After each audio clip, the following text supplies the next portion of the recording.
கண்டியை சேர்ந்த குடும்பஸ்தர் முல்லை கொக்குழாயில் அடித்து படுகொலை. நேற்று நாங்கள் போன நாயாத்துக்கு போன மண்டைக்கு அந்த நாயத்திலேருந்து அங்கே ஒரு 10 கிலோமீட்டர் அப்படியே நேர போனால் கொக்குழாய்.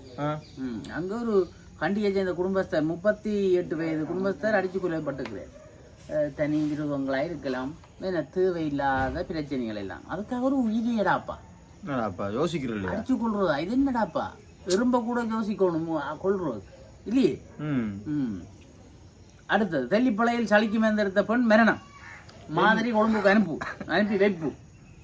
எனக்கு என்னடா ஒரே மரணம் கிடையாது. இந்த சோதிக்கிற மிஷினோட எல்லாமே எடுக்கலாதோ யாழ்ப்பாணத்துல. இந்த சட்ட மாதிரி கொழும்புக்கு, இந்த சளி மாதிரி எல்லாம் கொழும்புக்கு அனுப்பணும். இங்கே அப்படி இல்லையோ மிஷின். நான் நினைக்கிறேன் கொஞ்சம் விலை கூடினதா இருக்கும். திரும்பி போகுது கொஞ்சம்